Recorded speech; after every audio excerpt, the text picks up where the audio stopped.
La Bible dit dans 2 Corinthiens 5, le verset 17, « Si quelqu'un est en Christ, il est une nouvelle créature.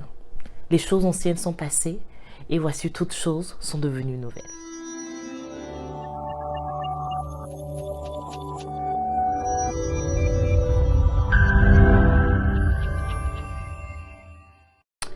Bonjour, bonjour, salut chez vous, j'espère que vous allez bien.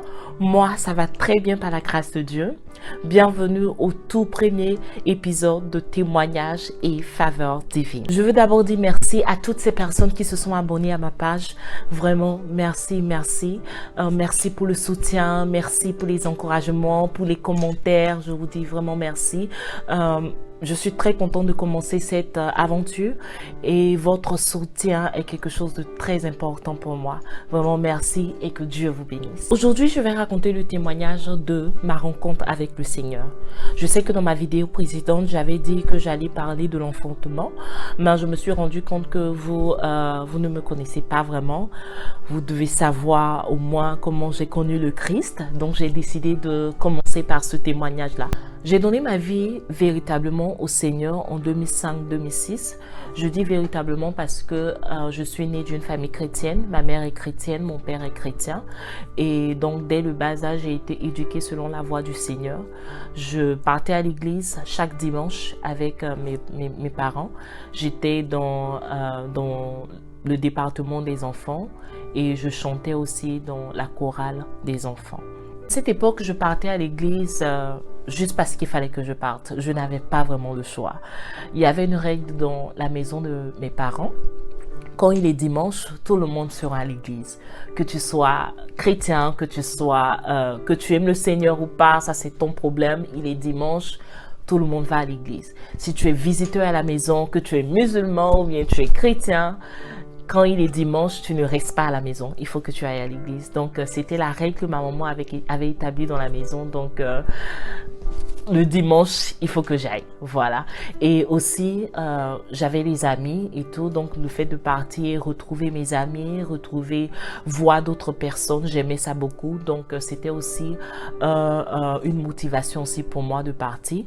La troisième motivation, c'était m'habiller parce que les dimanches, vous voyez, on s'habille très bien, on porte de belles chaussures, de beaux habits, on fait nos cheveux très jolis, donc j'aimais ça aussi, donc c'était une motivation pour moi.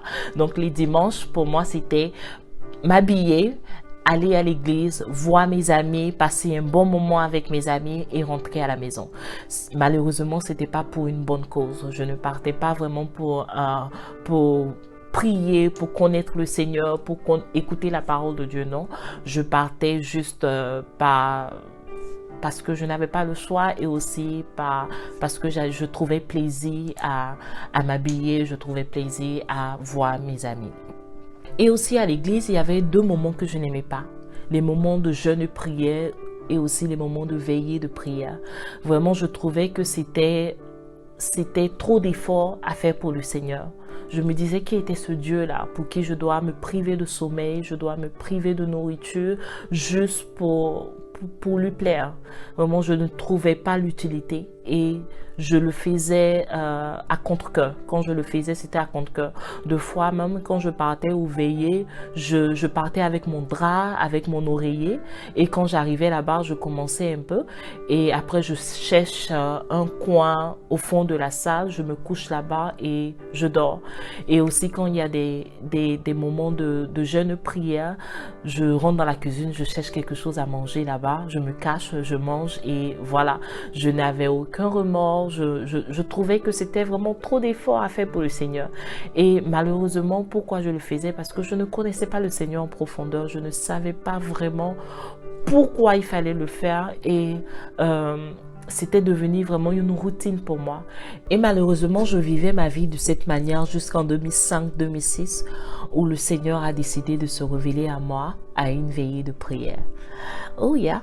Il a décidé de choisir ce moment que j'aimais pas pour transformer ma vie. Et je lui suis très reconnaissante parce qu'il a non seulement changé ma vie, mais il a changé aussi ma manière de penser.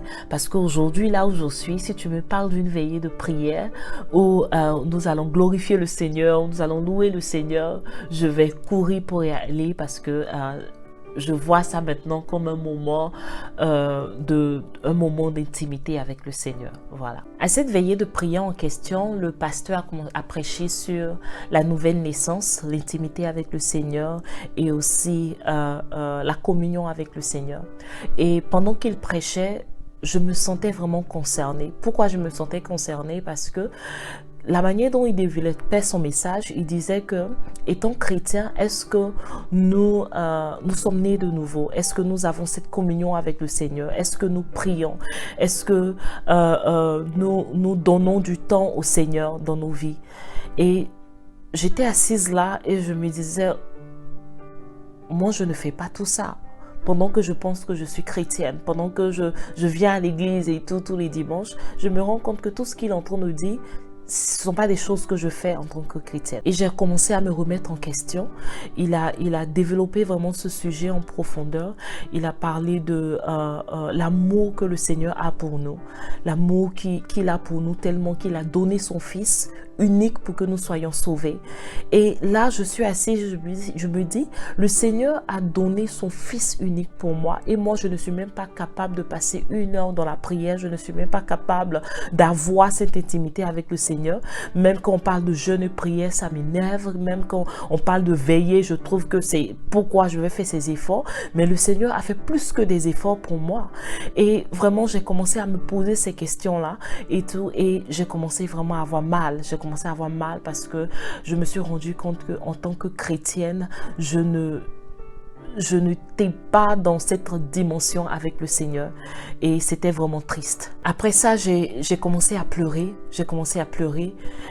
J'ai commencé à dire au Seigneur, Seigneur, s'il te plaît, donne-moi de t'aimer, mets l'amour dans mon cœur, mets ton amour dans mon cœur, mets l'amour de la prière dans mon cœur. Je veux naître de nouveau, je veux expérimenter une autre dimension avec le Seigneur.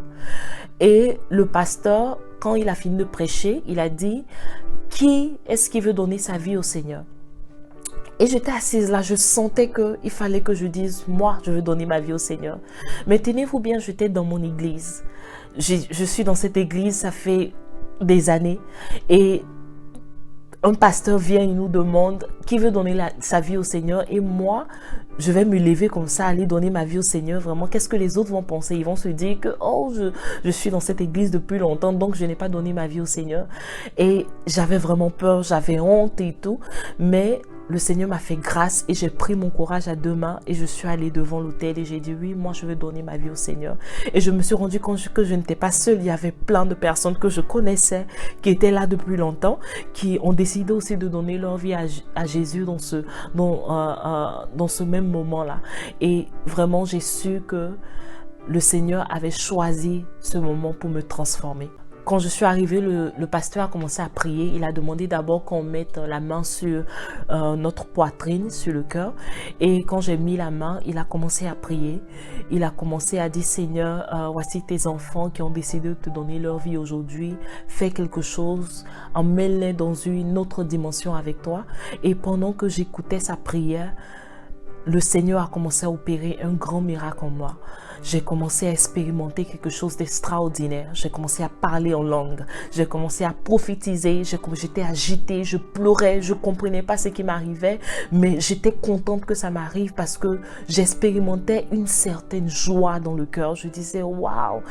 Et je prophétisais, je priais en même temps, je parlais en langue. C'était un moment extraordinaire. Et pendant que j'étais dans ce moment, je priais. Je disais, Seigneur, transforme-moi. Seigneur, change-moi. Donne-moi d'avoir une vie nouvelle. Donne-moi de te connaître dans une autre dimension. Donne-moi de chercher ta face, d'aimer la prière et tout. Et vraiment, le Seigneur a opéré tout ce que je lui ai demandé. Il a fait tout ce que je lui ai demandé.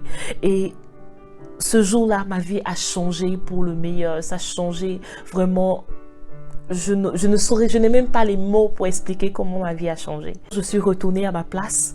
Je crois que ma mère était assise à côté de moi et m'a regardée comme si, attends, toi, c'est la première fois que tu donnes ta vie à Dieu, je comprends pas. J'ai senti un peu la confusion sur son cœur, sur son visage, pardon. Mais en même temps, j'ai su qu'elle était vraiment contente pour moi.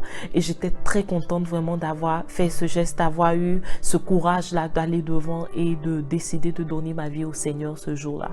Et quand je suis quittée là, ma vie était devenue une vie nouvelle.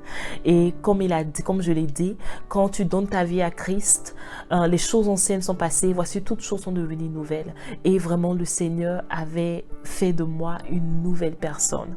C'est-à-dire, j'avais l'Esprit de Dieu en moi maintenant. Quand je faisais quelque chose de mal, l'Esprit de Dieu me disait non, ça c'est quelque chose de mal. Demande pardon à Dieu. Même quand je veux rentrer dans une faute, l'Esprit de Dieu me prévient. J'avais ce discernement-là.